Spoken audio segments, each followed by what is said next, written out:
Halo teman-teman, Assalamualaikum warahmatullahi wabarakatuh.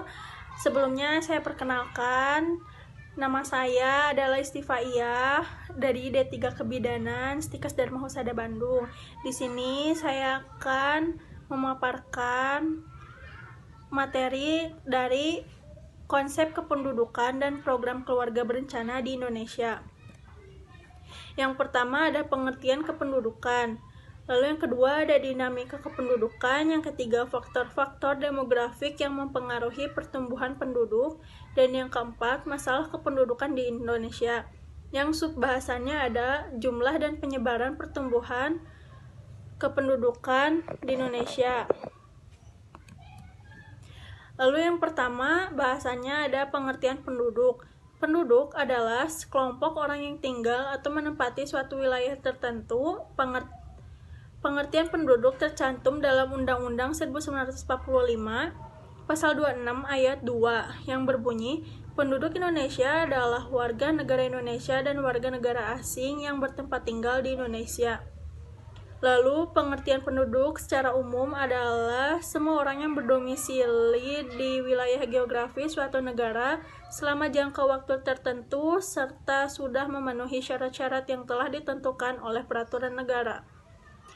Yang pertama ada pendudukan bisa dibedakan menjadi dua bagian. Yang pertama adalah penduduk Indonesia yang umumnya adalah orang Indonesia asli serta berstatus sebagai WNI atau warga negara Indonesia. Lalu yang kedua adalah penduduk yang bukan warga negara Indonesia, pada umumnya berasal dari luar negeri atau warga negara asing. Lalu bahasan selanjutnya ada konsep penduduk di Indonesia menurut Badan Kependudukan dan Catatan Sipil. Penduduk adalah orang atau kelompok yang memiliki kartu tanda penduduk atau KTP dan memiliki kartu keluarga atau KK. Selanjutnya ada dinamika kependudukan. Dinamika penduduk adalah suatu perubahan keadaan penduduk. Perubahan-perubahan tersebut dipengaruhi oleh beberapa hal. Nah, sekarang ke faktor-faktor demografi yang mempengaruhi pertumbuhan penduduk. Faktor yang mempengaruhi dinamika penduduk, yang pertama ada angka kelahiran atau fertilitas, ialah angka yang menunjukkan bayi yang lahir dari setiap 1000 penduduk per tahun. Nah, dari yang setiap bayi lahir 1000 per tahun itu, angka kelahiran bayi bisa dibagi menjadi 3 jenis, yaitu angka kelahiran dikatakan tinggi jika angka kelahiran berkisar lebih dari 30 per tahun. Lalu yang kedua, angka kelahiran dikatakan sedang jika angka kelahiran berisi 20 sampai dengan 30 per tahun. Lalu yang ketiga, angka kelahiran dikatakan rendah jika angka kelahiran berkisar kurang dari 20 per tahun. Lalu selanjutnya ada angka kematian atau mortalitas, yakni angka yang menunjukkan jumlah kematian dari setiap 1000 penduduk per tahun. Mortalitas ini dibagi menjadi 3 jenis, yakni mortalitas dikatakan tinggi jika angka kematian berkisar lebih dari 18 per tahun. Lalu mortalitas dikatakan sedang jika angka kematian berkisar antara 14 sampai 18 per tahun. Mortalitas dikatakan rendah jika angka kematian berkisar antara 9 sampai 13 per tahun. Lalu yang ketiga ada perpindahan penduduk migrasi atau migrasi, yakni suatu perpindahan penduduk dari suatu wilayah ke wilayah lainnya. Nah, migrasi juga dibagi menjadi beberapa macam, yaitu yang pertama ada emigrasi, ialah suatu perpindahan penduduk dari suatu negara ke negara lain. Yang kedua, imigrasi, ialah masuknya penduduk ke dalam sebuah daerah negara tertentu. Yang ketiga ada urbanisasi, ialah suatu perpindahan penduduk dari desa ke kota.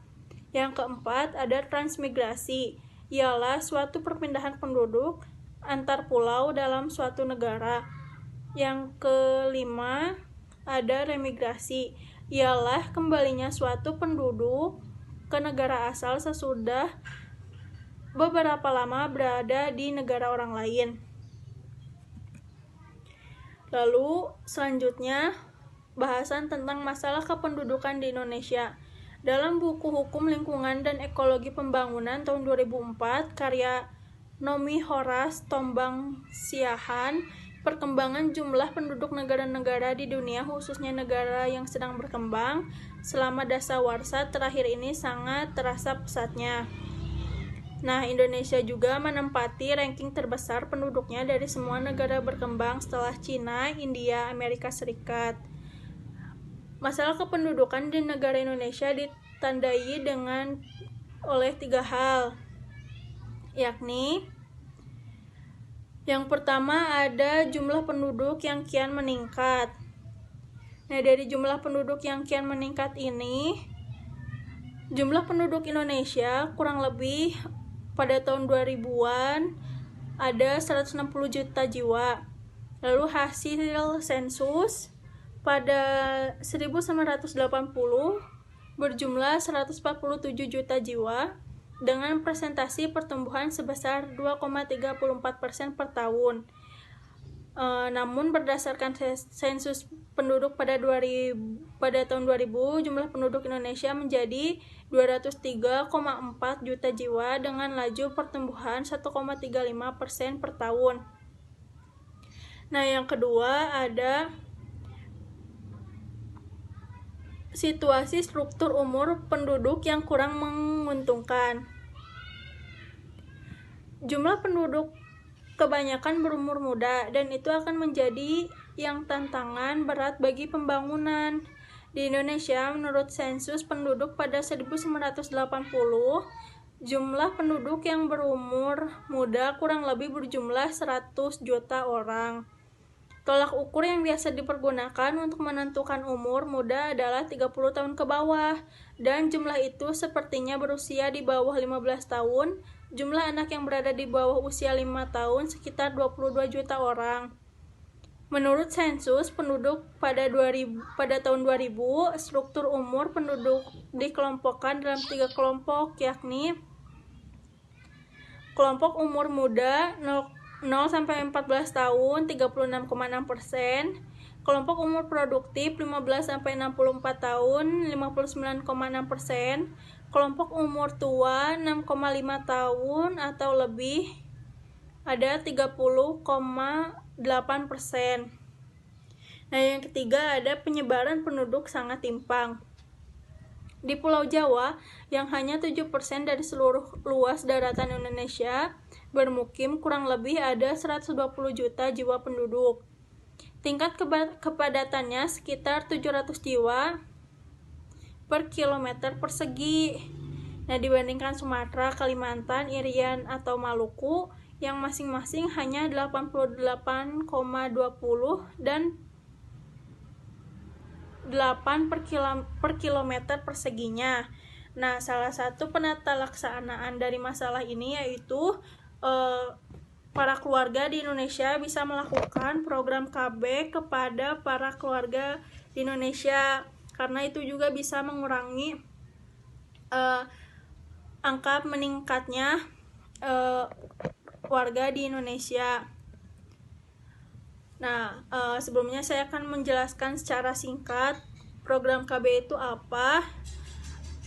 Program KB adalah bagian yang terpadu atau integral dalam program pembangunan nasional dan bertujuan untuk menciptakan kesejahteraan ekonomi, spiritual, dan sosial budaya penduduk Indonesia agar dapat dicapai keseimbangan yang baik dengan kemampuan produksi nasional. Karena keluarga berencana adalah suatu program pemerintah yang dirancang untuk menyeimbangkan antara kebutuhan dan jumlah penduduk, maka dari itu program KB ini diharapkan menerima norma keluarga kecil bahagia dan sejahtera atau NKKBS yang berorientasi pada pertumbuhan yang seimbang. Lalu tujuan dari program KB yaitu ada tujuan umum dan khusus. Yang umum untuk meningkatkan kesejahteraan ibu, anak dalam rangka mewujudkan NKKBS yang menjadi dasar terwujudnya masyarakat yang sejahtera dengan mengendalikan kelahiran sekaligus menjamin terkendalinya pertambahan penduduk. Lalu yang tujuan khusus ada meningkatkan jumlah penduduk untuk menggunakan alat kontrasepsi, menurunnya jumlah angka kelahiran bayi, meningkatkan kesehatan keluarga berencana dengan cara penjaringan kelahiran. Lalu subtopik yang terakhir ada jumlah dan penyebaran pertumbuhan kepadatan penduduk.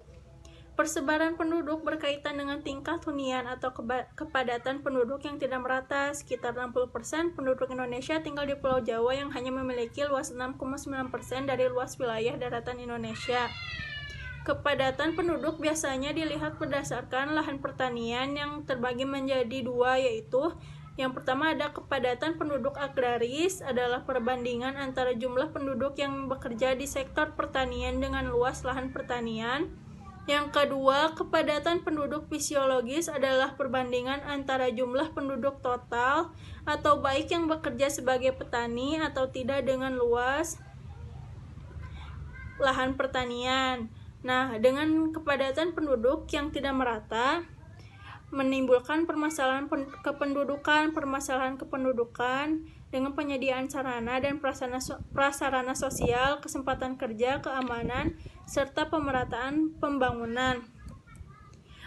Sekian pemaparan materi dari saya tentang kepadatan penduduk dan juga program KB. Mohon maaf jika ada salah kata. Wassalamualaikum warahmatullahi wabarakatuh.